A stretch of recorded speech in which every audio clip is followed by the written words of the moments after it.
დიდება ღმერთს და მადლობა ღმერთს ყველაფრისათვის. მადლობა ღმერთს იმისათვის, რაც იყო, რაც არის და რაც იქნება ჩვენს ცხოვრებაში.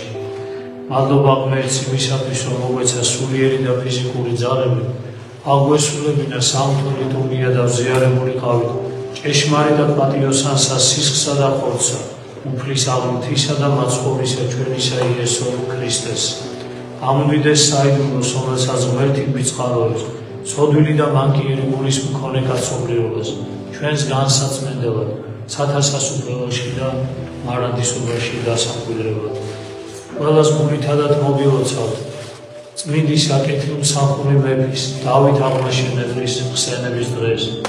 როგორც მოგეხსენებათ, წლევანდელი წელი არის საიუბილეო წელი, თუ ასე შეიძლება ითქვას, 900 წელი არის გასული წმინდა მეფის მოკლედ გარდაცვალებიდან.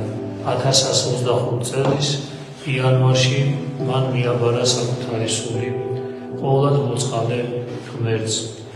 დღევანდელმა წაკითხულმა სახარებამაც და მათ შორის წარდგომად, რომელსაც ჩვენ დავითის ფსალმურიდან კითხულობთ, ასეთი რამ გითხრა და აღვამაღლო რჩეული ერისაგან ჩემისა.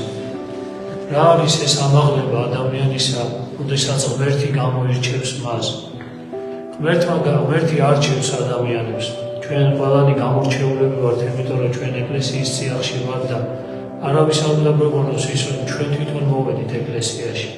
ღვთისწყალობა არის, როდესაც ადამიანი წლების განმავლობაში ქრისტესთან ურთიერთობს, მაშინ ხვდები, რომ უფალო, როგორ დამიძახე ისე. მანამდე გონია, რომ შენ ვიღაცამ გითხრა, რაღაცა წაიკითხე და ამიტომ არის, რაღაცას მიხვდი, შენი გამჭრია ხომი, ან რაღაცას მიაგენი და ამიტომ მიხვედი ეკლესიაში და თავში თითქოს ესეა, შენ თვითონ გადადგინით ეს ნაბიჯი, მაგრამ წლების განმავლობაში, როდესაც ქრისტესთან ურთიერთობდა, მის საოცარ სიყვარულს, მზრუნველობას და საოცარ ადამიანისადმი გულკეთილობას, ესე რომ ვთქვათ, აღმოაჩენს საკუთარი თავის მიმართ, მაშინ ხვდები, რომ ღმერთო, მე მგონი მე არ მომსულვარ მე თვითონ, იმიტომ რომ შენ დამიძახე და შენ მომიყვანე. ასე არის ხოლმე უფალი არა მხოლოდ მოუწოდებს უბრალო ერს, არამედ ვიღაცა სხვადასხვა მსახურებისთვის მოუწოდებს. აგერ თქვენშიც არის დარწმუნებული ვარ ადამიანები, რომელთაც ჯერ კიდევ სანამ ამ წუთის სოფელში ვარ, ბევრი ისეთი საქმისთვის შეიძლება გამოარჩიოს ადამიანმა და ანუ როგონია, რომ მეტი აღარაფერი შეგიძლია და მეტი შეიძლება რაღა უნდა გააკეთო ადამიანმა, აი ზუსტად მაშინ თუ კი შენში იქნება თავმდაბლობა, თუ კი ადამიანში იქნება შინაგანი მორჩილება, თუ კი ადამიანში მუდმივი სინანული და ღმერთთან ყოფილი სურვილი არის, ისეთ ადამიანებს გამოარჩევს ხოლმე და აღამაღლებს უფალი თავის ერში და ისეთი საქმეებისთვის აღამაღლებს ხოლმე, რომ ისე იგი ადამიანი გაყურებას იქნება. ასე იყო მეფე დავითის 16 წლის იყო ის, როდესაც ტახტზე ავიდა. 16 წლის ბავშვი ახლა რა ვინ არის ჩვენ სამრევლოში? აბა გადახედეთ, 16 წლის ადამიანი, რომელმაც ჩაიბარა ქვეყანა, რომელიც ამხელა ისტორიისა და ამხელა ტრადიციების მქონე ქვეყანა იყო და აი ღმერთმა მოკლედ ის აამაღლა თავის რჩეულობაში. ახლა მე დღევანდელი საუბარი მინდა ცირეოდენი წარმართო იქიდან გამომდინარე, რომ ჩვენ ახლა არ დავიწყეთ პირობითად პოლიტიკურ და ესე რომ ვთქვათ, ისე იგი ომების წარმოებას და ასე შემდეგ ამის განჯას ეს სხვა პროფილი არის და ჩვენ ეკლესიაში ამაზეც ვისაუბრებთ ზოგადად, მაგრამ არა ამბიონიდან. არამედ დღეს მე მინდა შევეხო ძალიან მნიშვნელოვან მომენტს. ეს არის დავით აღმაშენებლის ბოლო ანუ წლები, როდესაც მან აი გალობანი სინანულისანი დაწერა. ასეთი ვერსია არის, რომ ისე იგი გალობანი სინანულისანი დაიწერა ან 1124 წლის დეკემბერში, ან 1125 წლის იანვარში, ანუ რამოდენიმე თვით ადრე, ესე რომ ვთქვათ, ერთ თვით ადრე, სანამ ის გადაიცვლებოდა. და თუ კი ჩვენ იმაზე დავფიქრდებით, რომ დავით აღმაშენებელი არც თუ ისე დიდია, ანუ ასაკით დიდი იყო და ისე იგი კი დამაშვრალი იყო ამ ომებით, დამაშვრალი იყო ამ ფიქრით, დამაშვრალი იყო მისი აი ამ ისე იგი ზრუნვით სახელმწიფოზე, დამაშვრალი იყო საკუთარი სარწმუნოებით, რომ ქრისტესთვის შრებოდა ადამიანი და აი ამით შეიძლება ითქვას, რომ რა წინაპირობა ქონდა დავით აღმაშენებელს, რომ ამ ახალგაზრდა ასაკში დაეწერა ეს გალობანი სინანულისა. ჩემი აზრით უბრალოდ მე არ მინდა არც ზღაპრების მოყოლა, არ მიყვარს ზოგადად არც ისტორიული ფაქტების გადამეტება, ზოგადად არ მიყვარს, ოდესაც წმინდანები არიან და მათ ჩვენი კიდე ზედმეტი დამატება ცხოვრებიდან გამომდინარე არ ჭირდებათ, იმიტომ რომ ხშირ შემთხვევაში მე ზღაპარს ემსგავსება ხოლმე და ადამიანები, რომლებიც ეცნობიან ამას, ხო, ხშირად რთულია ხოლმე დაიჯერონ ესეთი, თუმცა მომხდარა ისეთები, რომლებიც ადამიანის გონებისთვის არის წარმოუდგენელი და ასეთიც რეალურად მომხდარა, მაგრამ აი დავით აღმაშენებელზე გუშინ ფიქრობდი და რა იყო იცი, ახალგაზრდა კაცი, აი დაახლოებით ჩემი ასაკის ადამიანი, ოდნავ დიდი, ჩემზე უფროსი ადამიანი, უცბად აი ამ ზენიტში თავისი მოღვაწეობისა უცბად დადგა ერთი თვით ადრე. აი ერთი თვი არ არის მეტი, შეიძლება რამოდენიმე დღეებით ადრეც იყო ეს, ხო? დადგა და წერს ის აი ამ საოცარ აღსარებას. გალობანი სინანულისანი არის ერთ-ერთი საუკეთესო, აი რომელიც შეიძლება დავაყენოთ წმინდა ანდრია კრიტელის კანონთან ერთად, წმინდა იოანე დამასკელის კანონთან, სინანულის კანონთან ერთად, უდიდესი მამების გვერდზე შეიძლება დადგეს, იმიტომ რომ მასში არის უდიდესი თეოლოგია, მასში არის უდიდესი ეკლესიოლოგია, მასში არის აი უდიდესი ანთროპოლოგია, ქრისტიანული ანთროპოლოგია, ანუ როგორ მოძრაობს ადამიანის სული, რას განიცდის ადამიანის სინანულის ჟამს, რა არის სინანული ზოგადად და რასთან მიმართებაში უნდა კონდეს ადამიანს სინანული, რომ ღმერთთან მიმართებაში უნდა იყოს და როგორ უნდა გაიაზრო ღმერთი, რომ ეს სინანული ნაყოფიერი იყოს. ხშირად ჩვენ სინანული კი გვაქვს, ხშირად ჩვენ რაღაცას ვნანობ ჩვენ წუთის სამყაროში, აი აქ ჩადენილ ცოდებს, მაგრამ ღმერთამდე როგორ მივიტანოთ, ეს არ ვიცით ნამდვილად.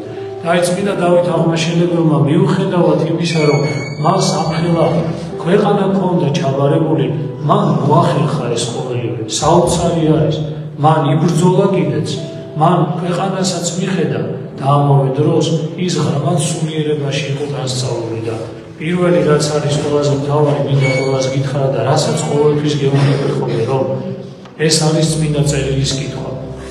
დავით აღმაშენებელზე წერია, რომ ბრძოლაზე, ანუ საბრძოლველად და სალაშქროდ მიმავალი მეფე, როდესაც ცხენზე იჯდა, პავლე მოციქულის ეპისტოლეებს კითხულობდა.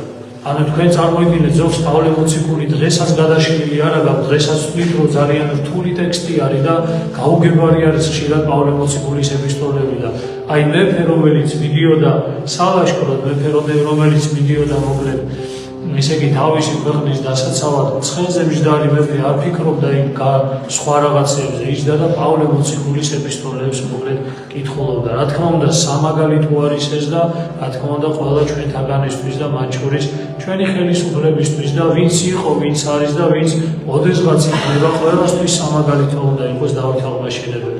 ეხლა მინდა შევეხო ძალიან მნიშვნელოვან რაღაცას, აი რომ დავითმა რა გავუგო ჩვენ ერს, თავარი რამე გავუგო ჩვენ ერს, რომ დავითი დაფიქრდა და მიხვდა ერთ რამეს, რომ საქართველო გზაჯვარედინი არის, საქართველო არის მრავალკულტურული და ამავე დროს მრავალრელიგიური ქვეყანა, ანუ უამრავი სხვადასხვა რელიგია ხვდებოდა საქართველოში ერთმანეთს, სხვადასხვა კულტურა ხვდებოდა ერთმანეთს, სხვადასხვა შინაგანი მოწყობის ადამიანები ხვდებოდა ერთმანეთს და მიუხედავად ამისა, მას უნდოდა რომ აი ეს ერთიანობა და მთლიანობა ქონოდა ერთს. რა საოცარი არის დავით აღმაშენებლის გალობანი სინანულისას, ვკითხულობ, ერთმანეთთან შეზავებული არაა, იცი? აი ესე იგი ახლო აღმოსავლეთის ეგვიპტური უდაბნოს, ეს ანუ პალესტინური სამონასტრო წყობის, აი ასურელი მამების, ეფრემ ასურის, ისააკ ასურის, აი სინანულის სულისკვეთებაც არის და ამავე დროს თეოლოგიური გამართულობა ბიზანტიის იმპერიის, ანუ აღმოსავლური მთელი ცოდნაც აღმოსავლური მართლმადიდებლობისა, მისი სიღრმისეული ცოდნაც გააჩნია მას და ამავე დროს დასავლური, ესე იგი ეს თეოლოგიური, ანუ ძველბერძნული, ფილოსოფიური და ასევე თეოლოგიური ცოდნაც გააჩნია, რომ ნახეთ როგორ არის, იცი? საოცარი არის დავით მეფის შინაგანი სამყარო, რომელმაც კარგად იცის მის ერში ვინ როგორ ცხოვრობს და რა ჭირდება მან. აი ეს არის დავით აღმაშენებლის საოცარი ესეთი პიროვნულობა, ამითი ამაღლდება ის აუცილებლად და აი მე მინდა ვთქვა, რომ დღესაც ჩვენ თითქმის იგივე პერიოდში ვცხოვრობთ, თითქოს იგივეს გავდივართ ჩვენი ქვეყანა. ჩვენ ძალიან მნიშვნელოვანია რომ კარგად მივხვდეთ რაღაც, აი დავითი არის მაგალითი ჩვენთვის იმისა, როგორი უნდა იყოს ხელისუფალი, როგორი უნდა იყოს, როგორი გამჭრიახი უნდა იყოს. ის მან უნდა იცოდეს ძალიან მნიშვნელოვანია რომ შინაგანად გალობანი სინანულისანის რო კითხულობ, შეუძლებელია თუ მისი ბუნების არ ახარ ეს შექმნა. აბა წაიკითხეთ, აი თქვენ აიღეთ უბრალოდ ტექსტი წაიკითხეთ და ბევრ ამას ვერ გაიგებთ, ისეთ სიღრმეში არის ჩასული და ამას ხო სული უნდა მიადევნო ადამიანმა. და აი როდესაც ადამიანი შინაგანად ხვდები რომ ცდილობს, აი როგორ გითხრათ იცი, ერს გაუგოს, ერის მაჯისცემა და გულისცემა გაიგოს, როგორი არის და ერს რა ჭირდება და ქართველი ადამიანის შინაგანი სამყარო როგორი არის, რომ მისი საუკეთესო თვისებები გამოვლინდეს.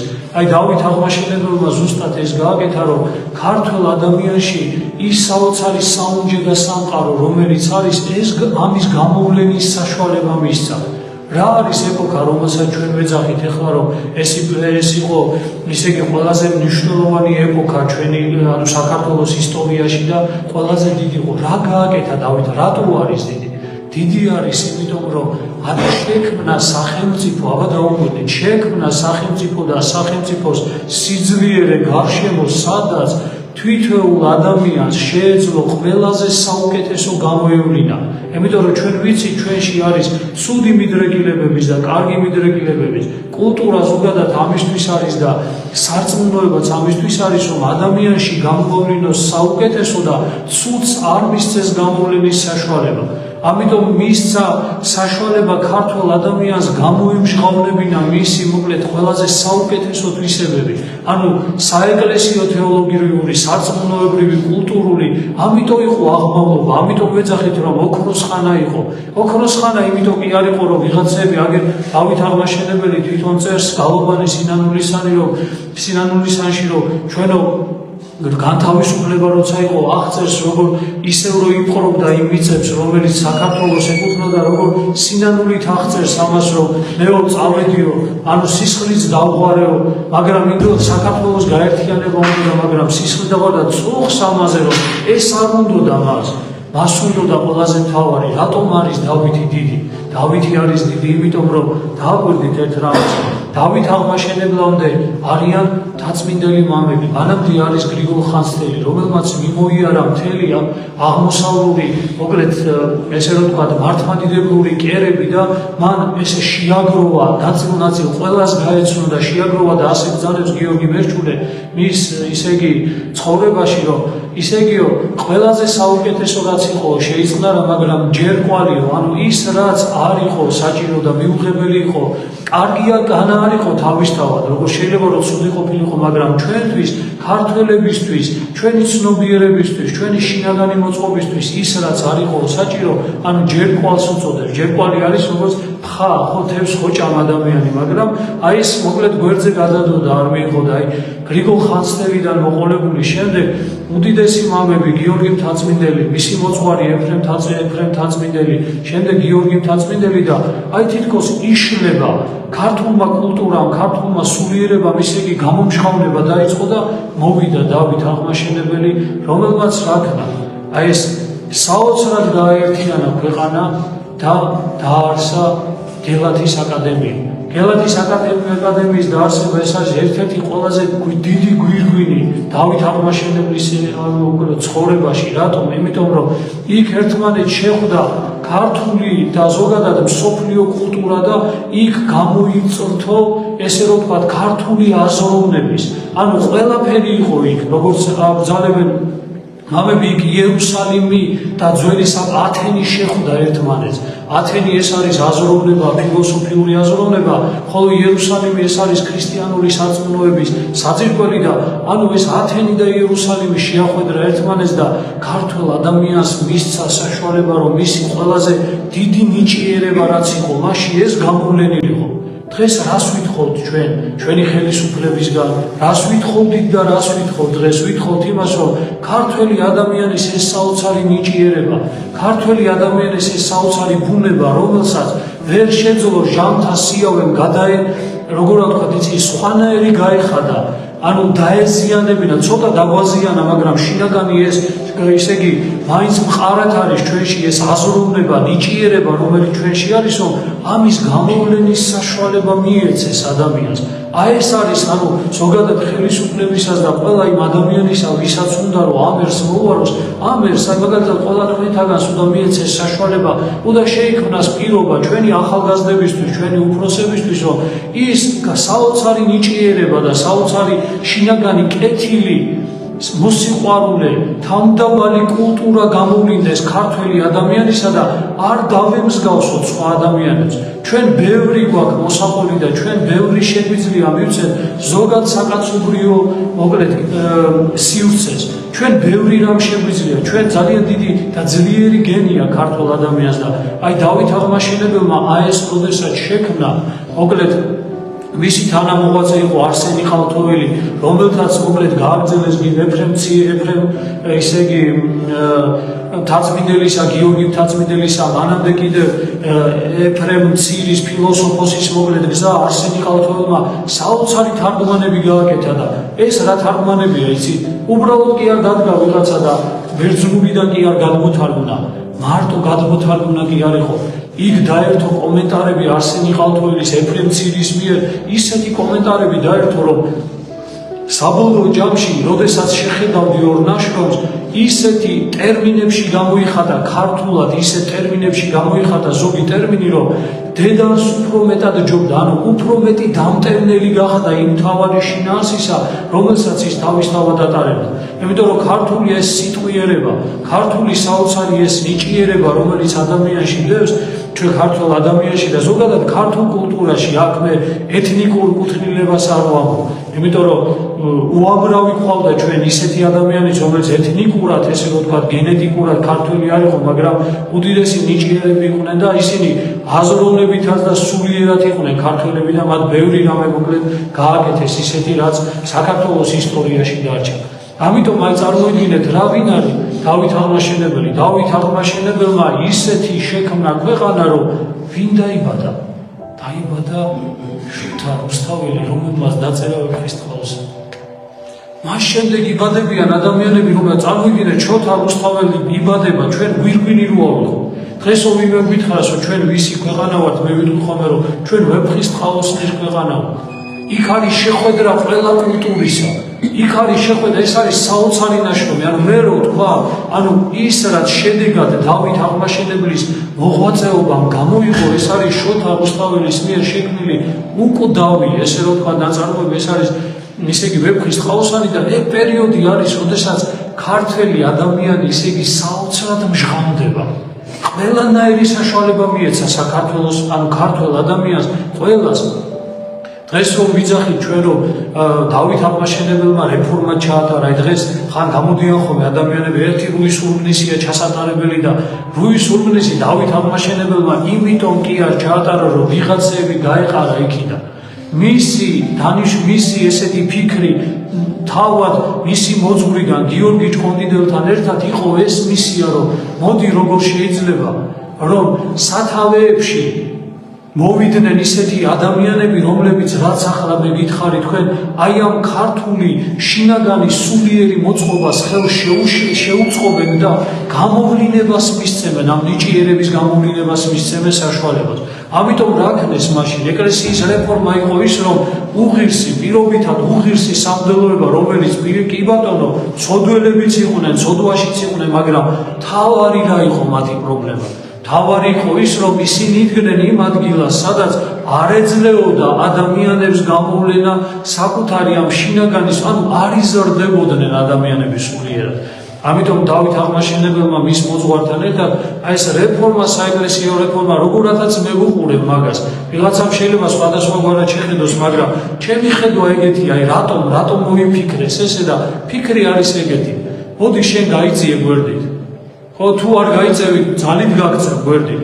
იმიტომ რომ დადგეს იმ ადგილას ისეთი ადამიანი, ვინც შეძლებს თვითონაც სულიერად, სიმაღლეზე მყოფი და სულიერ ძიებაში მყოფი ადამიანი, სხვასაც მისცეს საშუალება იმისა, რომ სულიერად აღიზარდოს და აი, როდესაც საეკლესიო იერარქიაში და სამღვდელოებაში, სამონაზვნო წესში ადამიანები გამოჩნდნენ ისეთები, რომლებსაც საოცარი შინაგანი სულიერი სიმდიდრე ჰქონდათ, აი ამ ადამიანებმა უკვე როგორც ელმავალმა, როგორც წინამძღოლებმა წაიყვანეს ჩვენი ერი და რა მისცეს, რისი საშუალება მისცეს, როგორც გავმეორდები კიდევ ერთხელ, რომ აი ეს საოცარი შინაგანი სიკეთე, სიყვარული, თანმდაბლობა, მორჩილება, მონანიება, ყველაფერი ეს რაც ქართულ ადამიანის ბუნებითი ნაწილი იყო, აი ეს გადმოვიდა და გადმოიღვარა თავისთავად ჩვენს მოკლედ ერში. და ამიტომ ვიძახით ოქროს ხანა, ანუ ყველა შეუძლია ესე იგი საკუთარი ქვეყნისთვის საოცარი რამე აკეთოს და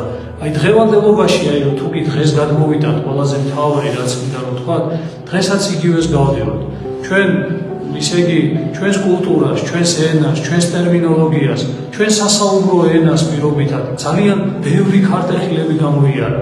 200 წლის განმავლობაში ვიყავით მოქცეული, სადაც იქამდე მივიდა ყველაფერი, რომ ქართულად წირვალოცვის შესრულებაც კი არ შეიძლებოდა. თუ კი ვიღაცა სამოდელო პირი ჩუმად სადმე არ აღასრულებდა.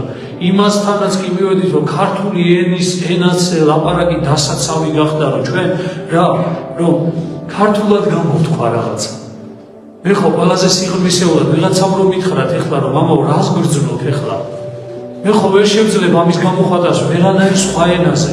ქართულად შემიძლია ლამაზად გამოხატო და გითხრა მაგალითად ან მიყვარხარ, აი როგორ არის რა საოცარი სიტყვა, კარგი გეთაყვა. ხო, აი რაღაცა ისეთი საოცარი ჩვენი ენა არის საოცარი სიმდიდრე და ყოველ შემთხვევაში ვინმეს კი არ ვადრი, უდიდესია, მაგრამ ვინმეს კი არ ვადრი, მაგრამ ჩვენ ერთმანეთს ასევე ურთიერთობები და ეს არის მთავარი. ჩვენ ამით ვლინდებით, ამ ენით, ამ ტერმინოლოგიით ვლინდებით და აი მე ვიტყვი რომ არა მხოლოდ იმ 200 წლის მერე, 200 წელი რომელსაც დღესაც ჩვენი ენა არის დასაცავი. და დასაცავი არის როგორ იცი? არა უბრალოდ ისე, არამედ ზუსტად სახელმწიფოებრივად დასაცავი არის. დღეს საქართველო არის სახელმწიფოებრივად დასაცავი და ქართული ენა არის დასაცავი. ქართული ისტორია არის დასაცავი. აბა გაიხედეთ. როდის ვინ უბრალოდ მე ისტორიულ კრიტიკას არ გულისხმობ, რომ ისტორიკოსები არ დასხდნენ და არ ელაპარაკონ იმაზე, რომ თუნდაც დავით მეფემ, რომელიც უდიდესი მეფე არის, რა იყო ისეთი, რომელიც შეიძლება მისი ახალგაზრდობის გამო, გარკვეული გადაწყვეტილებების გამო არ იყო შეიძლება მისაღები და მოსაწონი, დღეს შეიძლება რაღაცები ვიღაცამ შეაბაზოს, ამას არავინ არ იძახის, მაგრამ დღეს გამოჩნდნენ ადამიანები, რომლებიც პირდაპირ გაგებით შეურაცხყოფას აყენებენ. პირდაპირ გაგებით შეურაცხყოფას აყენებენ ამ უდიდეს მოღვაწეებს ქართველი ერისა. დიდი ანუ შეურაცხყოფას აყენებენ იგივე თამარ მეფეს და ჩვენს მეფეებს, რომელთაც აი წეღა რას თქვი, ჩვენთვის მეფე ვინ არის? ჩვენთვის ხელისუფალი ვინ არის? ის ვინც მომცემს მე საშუალებას როგორც მღვდელს, მე როგორც მღვდელს, რომ განვითარდე ქრისტიანობაში და მე შევძლო საუკეთესო გამოვიტანო ერისთვის გარეთ. ჩვენთვის ვინ არის ხელისუფალი? ის ვინც ჩვენ აი ადამიანებს მისცემს საშუალებას, რომ საუკეთესო გამოვლინდეს ჩვენი და ცუდი რაც არის, მანკიერი რაც არის, რაც ცოდვასთან არის დაკავშირებული, რაც გარყვნილებასთან, რაც ანუ სიმძიმესთან არის დაკავშირებული, ამის აღკვეთას შეძლებს იმისას, რომ ადამიანებში ყოველ შემთხვევაში ცოდვა ყოველთვის იყო, მაგრამ არ იყო ესე რომ ვთქვათ, მოკლედ მიღებული და დაკანონებული, რომ ესე ვისაც როგორ უნდა ისე შეუძლია, რომ თავისთავად იცხოვროს. ამიტომ აი მე ამის მადლიერი ვარ. დავით აი გუშინ ვფიქრობდი, 2 დღეა ალბათ მეტია, ვფიქრობ უბრალოდ რომ ანუ მანამდეც მიფიქრია, მაგრამ აი გუშინდელი ხო ვიზრდები ადამიანები რომლითაც და რა შემეძინა, აი რა მივხვდი ჩვენმა ისტორიამ, დღევანდელმა ახალმა ისტორიამ, რა მაჩვენა, რა თვალით შემახედა დავით აღმაშენებელზე, რატო იყო ის დიდი ეპოქა და ჩვენ რა გვინდა რომ გავაკეთოთ, რომ ეს დიდი ეპოქა შეიქმნას და ერთადერთი რამე ყველაზე მთავარი რაც მე აღმოვაჩინე არის ზუსტად ეს, რომ დავით აღმაშენებელი თვითონ უდიდესი ღრმა ადამიანი, სულიერად, კულტურულად, განათლებით, ინტელექტით, ყველაფრით აი ესეთი ადამიანი, რომელიც თავისთავად უშეცდომო და უცოდველი არ იყო და თავისთავად მას ეკნებოდა, იმიტომ რომ მაშინ არ დაწერდა გალობანი სინამდვილესაც, აი ამ ადამიანის მთელი მოღვაწეობა და მისი მთელი ეს საუნჯე, რომელიც შინაგანად ჰქონდა, მას დაემსგავსა გარკვეულწილად ერი. დღევანდელმა სახარებამ რა გითხრა, მეფეთა საკითხავი არის ეს, ოდესაც ხსენებას ავასრულებ კონსტანტინე და ელენესი და მოციქულთა სწორებისა, აი რა გითხრა დღევანდელმა იმამ, ხო? ანუ უცხო წყებს არ შეუდგებიან, იმიტომ რომ არ იციან მისი ხმა. არ იციანო, მაგრამ იმ წყემს, რომლის ხმაც იციანო, ცხოვრებიო შეუდგებიან.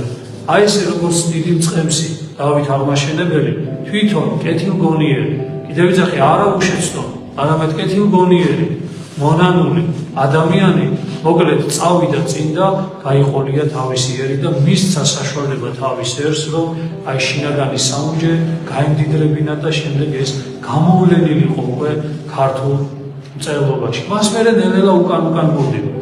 აი დღეს ამას წინათ ფიქრობდი, აი დღეს ხო ვართ 21 საუკუნეში და რა იბეჭდება, რას მწერთ, რას ვეტრფით, რას განვადიდებთ და როგორ განვადიდებთ თავარია. კი ადამიანი წერს სიყვარულზე, კი ადამიანი წერს რაღაცა ისეთ მაღალ, ესე რომ ვთქვათ, ზოგად საკაცობრიო ცნებების შესახებ და ღირებულებების შესახებ კი წერს, მაგრამ როგორ წერს, რა სიტყვებში გამოთქვამს, ძალიან და გავღარებდით, ძალიან გავღარებდით და სიღარიბე რატო, იმიტომ რომ შინაგანი სიღარიბე გვაქვს და გამომდინარე აქედან ვერ ვქმნით ისეც ვერაფერს, რომ ეს იყოს ზოგადად სიტყვა ნათქვამი ზოგად საკაცობრიო სივრცეში და ქართული გენიას კი ეს შეუძლია.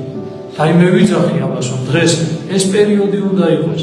მიეცით ქართულ ადამიანს საშუალება იმისა, რომ მიიღოს გარკვეულს, გაიმდიდროს საკუთარი სულიერი საუნჯე და შემდეგ ათმაგს დაგიბრუნებთ უკან. ქვეყანას, სამშობლოს, სოფელს, ოჯახს დაუბრუნებს ათმაგს. ნუ გადაასხვაფერებთ ქართულ ადამიანს, იმიტომ რომ ის დამახინჯდება და აი იმ სიმახინჯეს გამოიტანს ზუსტად გარე. აი დღეს რა ჩვენ გჭირს ეს არის ზუსტად რომ ადამიანი ძალიან მიყვარს წერანგი ვახსენე, მაგრამ ერთ-ერთი ჩემთვის ისეთი მე-20 საუკუნის წერალი არის ჯემალ ქარჩხაძე. აი მისი იგი თუ გაკითხული საოცარი არის, ეს სასკოლო ლიტერატურაშიც არის შესული, თუ არ ამოიღეს მადლობა ღმერთს რომ არის და საოცარია იგის ის, ხო? ანუ საბოლოო ჯამში უნდა მოიხაროს, ანუ ძალით, იმიტომ რომ მთელი საზოგადოება მოხრილია და მის გარშემო და თვითონ გამართული დადეს. და მერე საბოლოო ჯამში ცუდი ისაა, რომ იგიც იხრება, უნდა მოიხაროს, იმიტომ რომ ისეჩა და ამიტომ ვიძახია, ჩვენთვის არის ძალიან მნიშვნელოვანი ის, რომ მიეცეს საშუალება, ანუ ქართულ ადამიანს და ქართულ სულისკვეთებას და შინაგან სიმდიდრეს გადასხვაფერება კი არ ჭირდება, არამედ გამდიდრება ჭირდება, გახსენება ჭირდება. და მე ვიტყოდი ასეთ რამეს, რომ აი დავით აღმაშენებლის მე ადრეც გითხარით და დღესაც ვიტყვი, რომ ქალაქებში, სოფლებში მათი უნდა იდგეს ძეგლები. არა ვიღაცა გაურკვეველი ადამიანების ძეგლები, რო ვერ ვიგებთ ისე იგი ვინ არიან. ზოგი კი თავისი იმითი შეიძლება თავის ქვეყანაში ბევრი რამე კარგი გაუკეთებიათ იმ ადამიანებს, მაგრამ ჩვენი მეფეთა ესე უნდა თქვა და ჩვენი მეფეთა ძეგლები უნდა იდგეს. ჩვენი აი ამ საოცარი დიდი ადამიანებისა, რომ როდესაც შეხედავ ადამიანი გახსენდებოდეს შინაგანად რაღაცა ვინ ხარ და ვისი გორისა ხარო, ქართველები მოკლედ ასე იტყოდნენ. ღმერთმა მოგწეს ძალა ჩვენ რომ მიუხედავად ამ დიდი გაჭიროებისა, მიუხედავად დიდი ომისა და ბრძოლისა, არასოდეს არ დავთქვი, დიდგორი აღარ იქნება ხმლებით. თავარი ესაა, დიდგორი ხმლებით აღარ იქნება. დღეს დიდგორი არის რითი, იცით? დიდგორი არის რაც ახლა მეთქვი. მოდი მაინც მიუხედავად იმისა, წინააღმდეგობისა, კულტურული წინააღმდეგობისა, ვიღაცის ძალადობისა, რომ ქართულ ადამიანში ეს სული არ აღორძინდეს და ის ჩვენი გენი, ჩვენი წარსული არ აყვავდეს ისევ და ასეთი გამოვლინება არ მოხდეს შინაგანი ჩვენი ამ საუნჯისა, მაინც ვიომ უნდა ვიბრძოლოთ. მაინც მიუხედავად ისევ ჩვენი ქვეყანა, სადაც მრავალი რელიგიაც არის ისევ, მიუხედავად იმისა, რომ ბევრი კულტურა ხვდება ერთმანეთს, მიუხედავად იმისა, რომ ბევრი ფილოსოფიური და ადამიანის შინაგანი მოწყობის, ისე იგი სხვადასხვა მოწყობა არის ადამიანისა, ხო, ჩვენ მაინც შევეცადოთ, მოდი, ჩვენი მრევლი, ზოგადად საქართველოს ეკლესიის მრევლი და ადამიანები, ვისაც ზოგადად აი ქართული შინაგანი ეს კულტურა მისთვის არის ღირებული და აუცილებელი, მოდი ავაყავოთ. მიუხედავად წინააღმდეგობისა, მოდი ავაყავოთ და შინაგანად ავიცე, როგორ გითხრათ, იცით? ბევრი ვიკითხოთ, წინა წერილს გავეცნოთ, ბევრი, ანუ შინაგანი გავაღვიძოთ ჩვენში მორწმუნე ადამიანი და მერე კიდე გავაღვიძოთ ეს ქართული პატრიოტული სულისკვეთება და შევეცადოთ მიუხედავად იმისა, მაინც გამოვიტანოთ გარეთ და ჩვენ შვილებს, ჩვენს მოკლედ თანამოქალაქეებს და თანასოფლელებს აი ამ კულტურის თანაზიარები მოკლედ თავისთავად გავხადოთ. ასე უჭირდა საქართველოსაც. დაპყრობილები იყვნენ ამდენი ხანი. ანუ ამ ხელა გათურქებული იყო თითქმის ყველაფერი, ანუ ისეთ საშინელი იყო, ანუ სულ ყველაფერი დაკავებული იყო, დედაქალაქი გინდა, კულტურული ისინი, ანუ ეკლესია ნაგებობები, ყველაფერი იყო ზედამხედველობის ქვეშ, მაგრამ თავარი არ ყდებოდა. ქართული შინაგანი სული, ქართული შინაგანი კულტურა არ ღალატობდა საკუთარ თავს. ნახეთ, არ ღალატობდა. შინაგანად საზრდოობდა, იტევდა, აკუმულირებას უკეთებდა და უცებ რა წამს მოვიდა ეპოქა, რომ ეს ყველაფერი გამოვლენილიყო, იფეთქა ქართულმა გენმა, იფეთქა ქართულმა სულიერებამ, ქართულმა კულტურამ და შეიქმნა ქვეყანა, რომელსაც დღეს ჩვენ ვიხსენებთ, რომლის სათავეშიც მოკლედ იდგა დავით აღმაშენებელი და რამოდენიმე საუკუნე ჰქონდა საშუალება, რომ შეგვექმნა უდიდესი საისტორიო, უდიდესი ფილოსოფიური, უდიდესი სულიერი ნაშრომები და ნაწარმოებები. არაფერი არ მთავრდება. მიუხედავად ტექნოლოგიური პროგრესისა, იგივეს გავდივართ. მოდი შევეცადოთ, რომ იგივე გავაკეთოთ. მოდი შევეცადოთ, რომ ჩვენ იგივე შევძლოთ და იგივე გავაკეთოთ, ვიბრძოლოთ იმისთვის, რომ მოკლედ დავითის ეპოქა გაცოცხლდეს, კიდე გეუბნებით, არა ხმლებით, არა დიდგორით, არა ბრძოლით რაღაც, არამედ საკუთარი დიდგორით შინაგანად, რომ ქართული სული, ქართული გენი, ქართული კულტურა მუდმივად ღვიოდეს და არასოდეს ჩანაცვლდეს არანაირი სხვა, თუნდაც კარგი ვიღაცამ გითხარს, რომ კარგია შენთვის იყოს, ჩვენ გვაქვს ისეთი, რომელსაც ნამდვილად არ შეცვლა ჭირდება და ნამდვილად დამტევნელი არის და ნამდვილად სიხარულის და სიკეთის მომიჭებელი არის არა მხოლოდ ჩვენი ადამიანი, ჩვენთვის, არამედ მთლიანად ჩვენს გარშემო მყოფი ადამიანებისთვის. აი ახალგაზრდებს ამის პრობლემა. ახალგაზრდებს არ ეძლევათ საშუალება, რომ საქართველოს ისტორიას გადახედონ. იმიტომ რომ აზროვნებაც აქვს ძალიან მოკლე. რასაც გვაჯერებენ დღეს, რომ თქვენ კომუნიზმში იყავით, თქვენ რუსეთის იყავით, კაცო, იმის იქით ისტორია არ გვაქვს. ჩვენ ხო ვიბრძოლით, ხო იმის იქით თურქების ხელში ვიყავით, იმის იქით მონღოლების ხელში ვიყავით და უამრავი ვინმეს ხელში ვიყავით, მაგრამ ჩვენ შინაგანი ეს ქართული სულისკვეთება არასოდეს არ ყვდებოდა. და ამიტომ აი ჩვენ ახალგაზრდებს ეს არა. ჩვენ ახალგაზრდები ძიების პროცესში არიან. იმის ძიების პროცესში კი არ არიან, რომ უკვე მაქვს შინაგანად.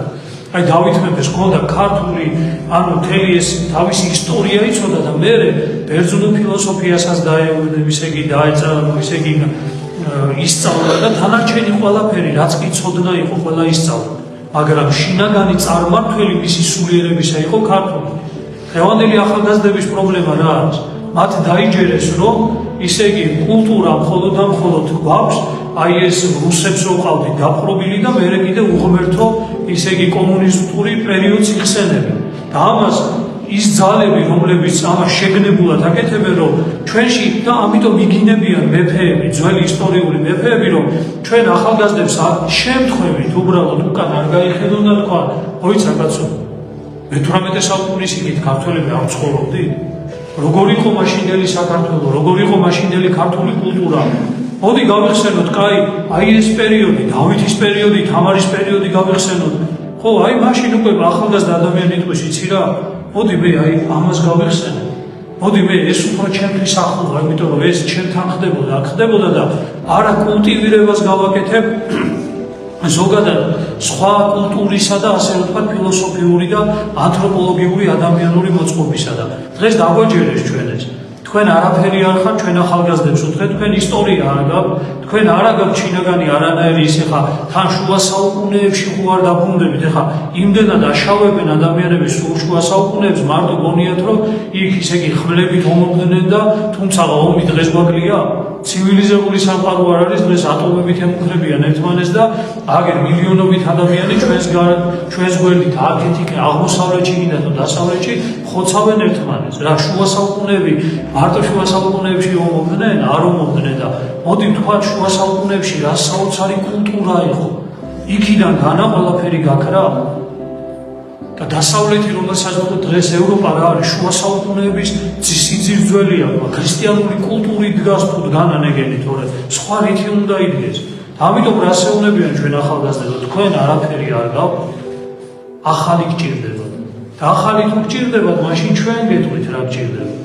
დაიღეთ განათლების სისტემა. მე დღეს თხოვნით მინდა ვიმართო, ჩვენს ხელისუფლებას თხოვნით, რომ გაიზარდოს საათები და კი არ გაიზარდოს, როგორ გითხრათ, იცი, ძალიან ბევრი გახდეს ისტორიული საქართველოს ისტორიისა, მსოფლიო ისტორიისა კი არა, საქართველოს ისტორიის საათები ბევრი გახდეს სასკოლო პროგრამაში და ასევე უმაღლეს სასწავლებლებში ფაკულტეტები უნდა იყოს რაღაცა ძალიან მოქნილი და ძალიან ბევრი აქტივობები უნდა იყოს, მოკლედ, ესე იგი, აუცილებლად დაგეგმილი, რომ ჩვენს ხალხში არ დაგვავიწყოთ ჩვენ რა ისტორიის მატარებლები ვარ.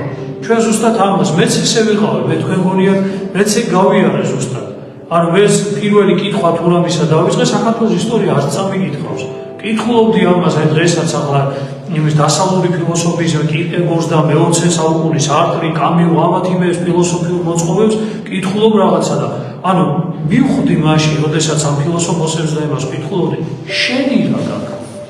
შენი იცი? და მე მივხვდი, რომ აზროვნება როგორი მქონდა, იცი? ქართველ ადამიანს აზროვნება მქონდა, ანუ როგორ ვაფასებდი მოვლენებს, იცი?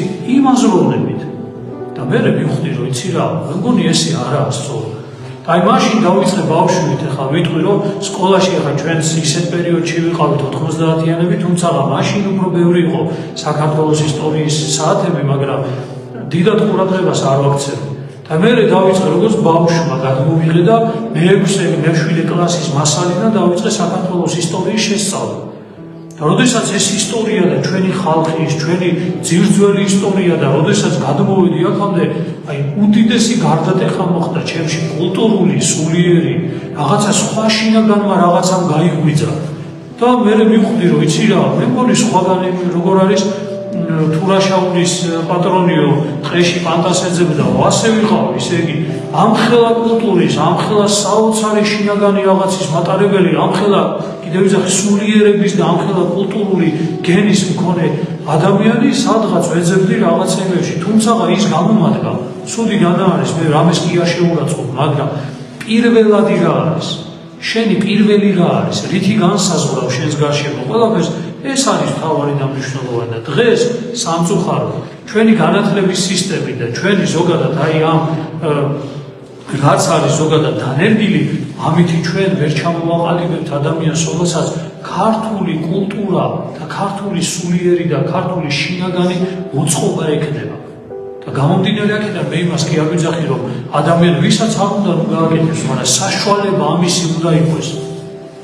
სკოლაში უმაღლეს სასწავლებელში ამის საშუალება უნდა იყოს და მე მჯერა, რომ საქართველოში ზუსტად ეს გარკვეულწილად მოხდება და მე ამაში შეწევნას და მოკლედ კიდევ ერთხელ მისი სულისკვეთების გაღვივებას ვთხოვ წმინდა კეთილმსახურ მეფე დავით აღმაშენებელს და ყველა იმ მეფეს, რომელმაც კეთილად და სათნოდ იღვაწა ჩვენი ერის ისტორიაში და დღევანდელ დღემდე ჩვენში ეს საოცარი გენი ისევ და ისევ ცოცხლობს. ღმერთმა დალოცვილი, გახარებული და დღეგრძელი გამყოფოთ ყველა იცოცხლეთ და გაიხაროთ.